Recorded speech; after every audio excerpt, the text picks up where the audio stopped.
The window's closed, we've done some good business, we're blasting the league but struggling in Europe. Let's get straight into it. Hello and welcome back to episode 5 of Ajax Youth To Trophies. Well, I'll tell you one trophy we're not going to take with us today. We're not going to take the Dutch Super Cup because we had a dismal performance against PSV. Absolutely awful. Bars 6.5, Ikatura 6.4, Glock 6.5, nobody showed up, Fatty 6.5, Esposito 6.3, just nobody showed up on the day, and I really thought these signings that I'm bringing in and that I've made haven't really made the team any better, so very, very disappointing there in the Dutch Super Cup. It's not a trophy that the board are expecting us to win or want us to win. They're not really bothered about the cup competitions. It's Europa League and the league that they are focusing on this season, and we are under a little bit of pressure from the board as well. If we don't have a good season this season, season 2 could be our last season at Ajax. Anyway, we followed that up with a meaningless friendly at Alaves just to get some fitness into some of the legs of players who weren't playing a lot of friendly games. And then we went and played FC Volendam away and we absolutely destroyed them 4-0. Dahlberg, Jansa, Marito, and then we had Koga sent off. And then with 10 men, we still got a 4th goal. Esposito in the 94th minute for a very, very convincing 4-0 win to start the season. We then had a meaningless friendly against our under-19s team. Now, I'm not sure if they're just very, very good or we are just bad at defending because that game finished 6-3. We did play, obviously, a rotated team again just to get a little bit of fitness into players' legs because we had a week's gap. And then we faced SC Camber at home and absolutely destroyed them 5-1. Gotts got 2 goals, one from the penalty spot. Manswerk, who's just came in, he scored in the 24th minute. Glock and Thomas Choi in the 68th minute, who obviously you saw we signed earlier on in the window. We then had a home game again at FC Utrecht, where we hammered them 4-1. That was another fantastic performance. Marita in the midfield, Glock, Bonita and young Sean Stewart came in and scored the 4th goal. And then we played PSV, who are probably going to be, with Feyenoord, the 2 teams to beat this season if we want to win the league. We got a very, very good 3-3 draw away. Esposito opened the scoring. They then equalised and then took the lead. Glock managed to pull one back in stoppage time in the first half. And then they went 3-2 up. So we threw everything we had. Chori managed to get another goal. And we came away with a 3-3 draw. And then played the Ajax under 19s again. It's just trying to get fitness into the legs of players. So the next fixtures we had coming up in September. As you can see there, we've got 2 Europa games in the month of September. And 3 Eredivisie games, which we'll get to very shortly. Right, let's look at the business that we've done. Lots of ins and lots of outs, and we'll go to the outs first. And we won't go through them all, but we will go through some of the main ones. 53 million out in this transfer window, 22 players in total. Some of them are loans as well. So Osako, he went to Al Nassr. So Osako there, as you can see, we brought him in on a free transfer. He played 11 games for us. He scored he had 6 clean sheets. The goalkeeper. Al Nassr was sniffing around him. We did not want him to leave the club. They activated his release clause because when we signed him, he wanted a release clause of 11.25 million. And we thought, well, if somebody does trigger it, it's pure profit. And this is what we're trying to do, make pure profit and obviously invest in the youth system and invest in the first team. So really good bit of business there, bringing him into the club. And then you will see that the next bit of business that we did was Koga. So Koga went to Al Hilal in Saudi and he went there for 12.75 million. And that was pure profit as well. They activated his release clause again. We were powerless to stop it. He was somebody who was going to have some game time this season, but he wasn't probably going to be in the best 11. And finally, the other big one, Yasi, he went to Al Hilal. So the Saudis absolutely raiding the Dutch market there.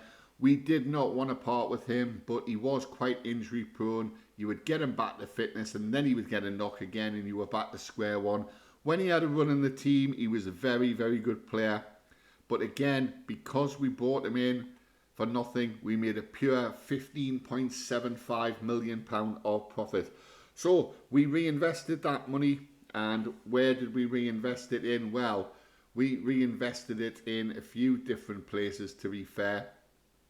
So Canadia came in on the 6th of August, as you can see there. He is a 20-year-old Ivorian, and he plays in that sort of defensive, central or cam role. He can play in 3 different positions. Very, very well-rounded. Looks a good player. I would imagine that he is going to come through and get some game time. He's had 1 cap for the national team. If anything, to be fair, we will probably make a good profit on him because we paid 350k for him, and he is currently valued at between £4.5 and £6.2 million. Kubo is another one that we've brought in. £1.2 million we've paid for this lad. He is 19-year-old. We will definitely make money on him in the future. He looks a decent player. He plays again in that central defence or central midfield role. He will come through and get a little bit of game time, I would imagine. Whether he's going to be a first teamer consistently, I don't think he will be. Next, we have Azam Buja. I think I got that pronunciation right. He is a left attacking midfielder and can play as a striker. Only 18-year-old. We paid £375,000 for him. He's worth between 5.8 and 8.2 million pound. If this guy gets some game time and he gets the right development, he will be a really good player. 16 work rate, 16 determination. That will go a long way to his progression. 15 finishing at the moment as well. His crossing's 11, his dribbling's 12. Loads of pace as well. So he could, acceleration. His pace is at 10. He's got 14 stamina. So I think he could be one that might come through and progress. The goalkeeper, Herrera, is he the goalkeeper, Herrera? Yes, he is. 22-year-old. We needed to bring a little bit of backup in the goalkeeping department. So he's came in as well. 22-year-old, as I said. Argentinian, 3 under 20 caps. We brought him in for 300k. Probably just somebody who's going to hang around for a season or 2, and then if we can make a small profit, then we will. But we needed a number 2 goalkeeper that could potentially challenge for number 1. And this is where we went out and spent some money. £8 million we've spent on Tom Hulsman, who is a German international. He has not made any caps for the Germany team yet. But look at this guy. 19 aerial reach. He's got 16 throw-in, handling 15. Aggression doesn't really make any difference. Positioning 16, balance, jumping reach 20. He's 6'9". He is an absolute beast, and he will get some game time, I would imagine, this season. We will try and bring him in where we can and get him some games. I've also made him available for the reserves, so he can have a little bit of time in the reserves as well when he's not playing. So there's the signings, everybody. Some really, really good signings. And when you go into our squad and our first team now and have a look at it, and what I'm going to do is I'm going to filter it so you can see by position. So goalkeeping position there, as you can see, we have 2 goalkeepers there. We still haven't got rid of Paez. He won't leave at the moment, but so he's just playing third fiddle. We have our goalkeeper that was signed from Real Madrid. He is out on loan, going to get some experience.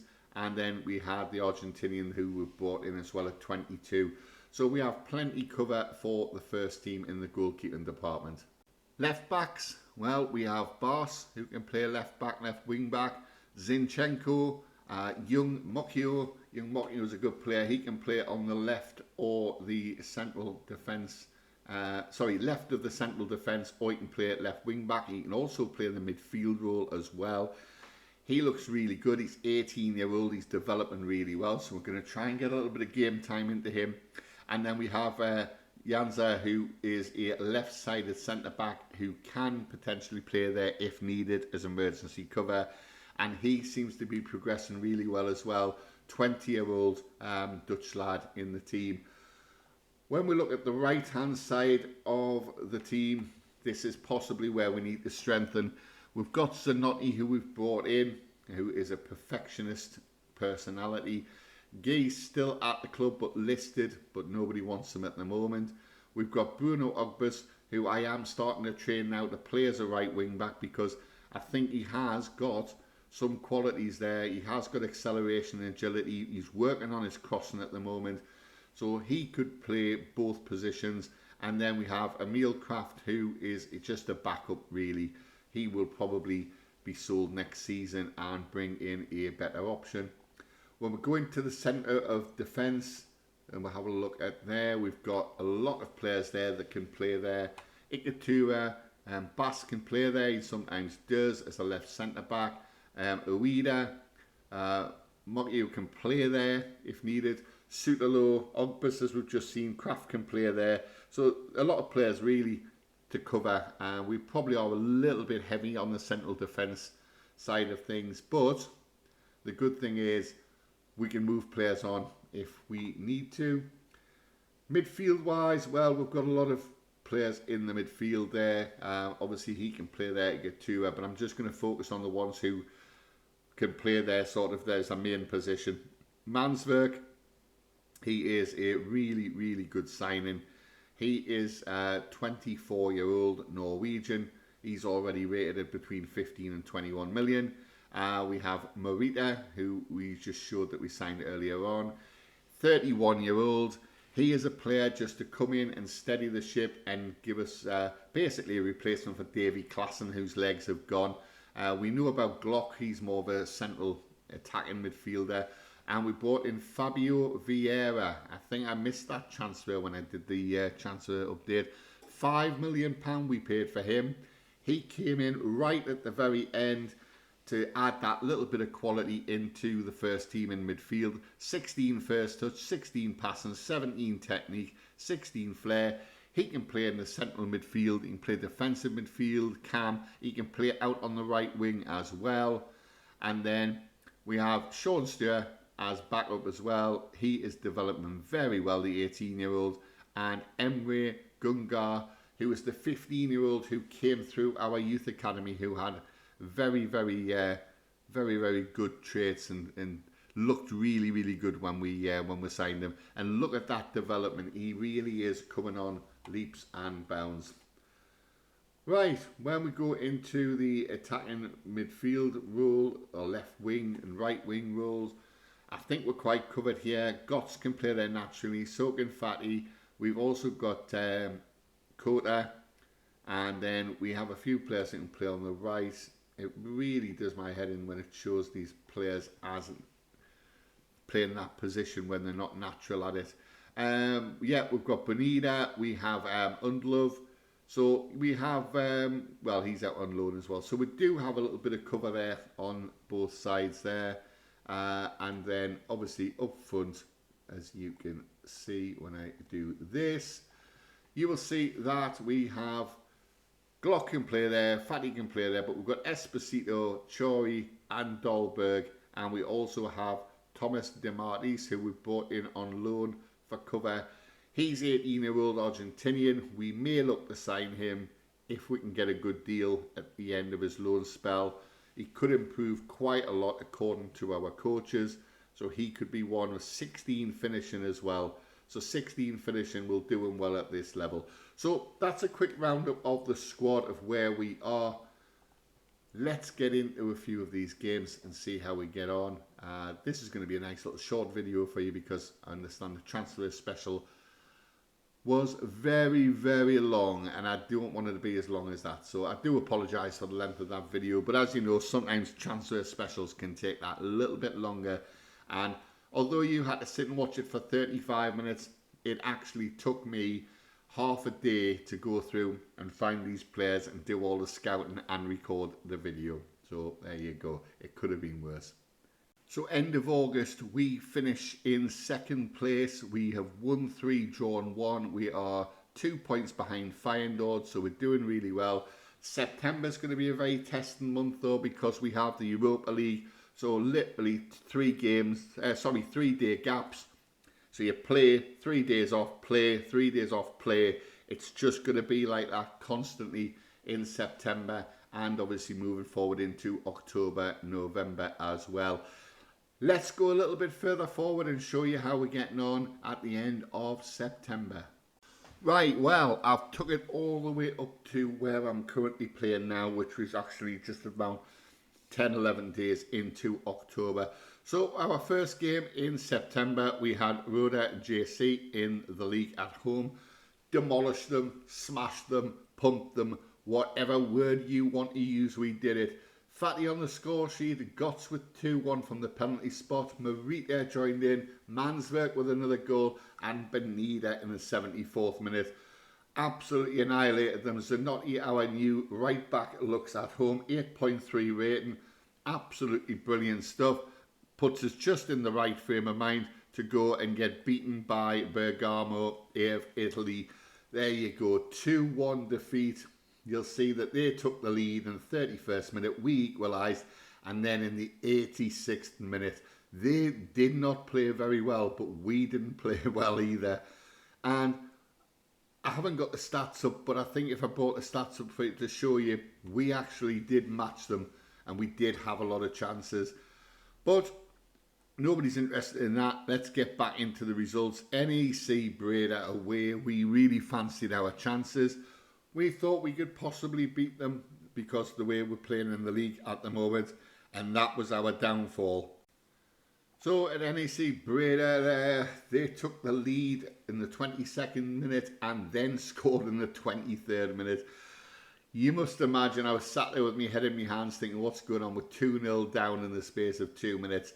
Kasper Dolberg then managed to pull one back a couple of minutes later, and we fought, scrapped and battled to then get an equaliser in the 78th minute. Not our finest hour at all, and that is a draw that really we could have done without. That's the sort of team we should be beating convincingly, like we have with these teams here. So next up, we had another game in the Europa League, and we had FC Midtjylland at home. This was a banker, this was nailed on. We were going to win this game, but we didn't. 12th minute, Esposito scores 1-0. You think, great, this is done. We're winning this game. And then Philip Billing popped up with a goal. Francolino, who we are actually scouting and keeping an eye on because he looks a very hot prospect, the Brazilian striker. He then scored, and then Billing popped up in the 79th minute where we'd gone all out attack. And a lot of poor performances there by the team. Not happy with that at all. So 2 games in the Europa League and 2 defeats. Not acceptable, not good enough. We should be qualifying in the top 8 for this. The way things are looking, we're going to have to go on a run to get in the playoffs. Then we followed that up with playing Feyenoord at home. Feyenoord, one of the favourites for the title, and we beat them 2-1. You just can't write it, can you? So Glock with a goal in the 6th minute. Shaquille Van Persie, who is the football manager, Wonderkid, he scored in the 42nd minute. But Glock popped up again and scored on the 70th minute. You could say, because he's called Glock, he probably pulled the trigger. Yeah, sorry about that. Really, really bad joke. I do apologise. So that takes us into the back end of September, where we played Antwerp in a friendly, beat them 3-1. That was just to get some fitness into some legs. And Atletico Madrid, because we had an international break.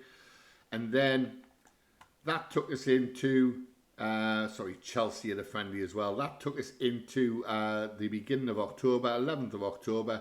And then we won 3-2 against RKC. So we took the lead again, 3rd minute, thinking, great, everything's rosy in the garden. They equalised. They Esposito then put us 2-1 up, and then they equalised, and luckily for us, Glock turned up with another fantastic goal. So, league situation at the moment, as you can see here, I'll just make the league table a little bit bigger. We are sat top on 20 points, won 6, drawn 2. We're the only team not to lose a game so far. PSV breathing down our necks in second place, and Feyenoord in third, but do have a game in hand. If they win that game in hand, they will go 1 point clear at the top. So they haven't played that game yet, but they will do pretty soon, I would imagine. In terms of the Europa League, I do apologise, I've got a frog in my throat. In the Europa League phase, you know where we are because we've played 2 and we've lost 2. So we are currently 31st in the league. You need to finish in the top 24. Luckily for us, we're only 3 points away from catching up to the likes of your Rangers and people like that. We need to get our European ambitions off to a better start, and we need to follow that up. Fixture-wise, what have we got coming up in the short term? Well, we have AZ in the Eredivisie, but we have Widzew there of Poland, I believe. Yes, of Poland. Hopefully we should beat them. And then we have Go Ahead Eagles in the Eredivisie. They are playing Conference League football, I think, this season. Excelsior away, so I have a nice little run in the league. Girona away, again beatable.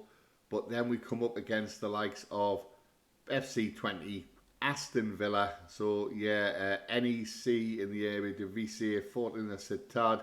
But we'll have Victoria Plitzen there. So we do have some games here. Charleroi, LASK. So we do have the easier teams at the back end of it, but we need to get some points on the board. Anyway, if you have enjoyed this video, please click on the like button. Hit the subscribe button because it makes a huge difference to the channel. A lot of you have subscribed over the last couple of days. And when I say a lot, I mean my sort of subscriptions have gone up quite a lot from what they were. So I do really appreciate that you are subscribing and you are following the channel. It really does mean a lot to me. One little thing before we go, in case anybody was wondering, Gilberto Mora is still in Mexico. He's still wanted. Man City are looking at him now, not PSG. We are scouting him. We are analysing him. We are doing everything we possibly can.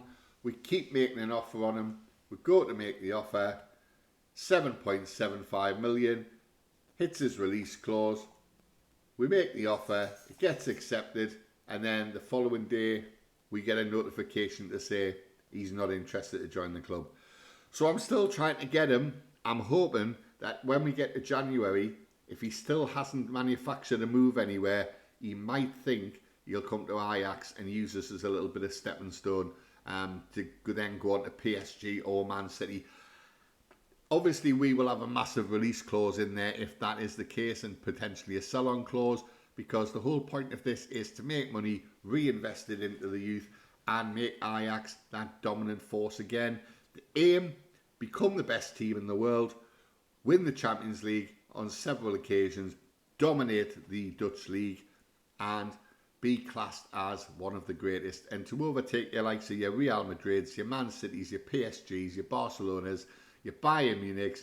We are going to have to win a few Champions Leagues. So this save could go on for 5, 6, 7, 8, 9, 10 seasons. Let's see though. As long as you're enjoying it and as long as you're watching it, I'm going to keep making these episodes. Right, let's end it there. I will be back in a couple of days with another video. Thank you so much for watching. My name is Andy FM Forever, and I'm signing out. Bye-bye.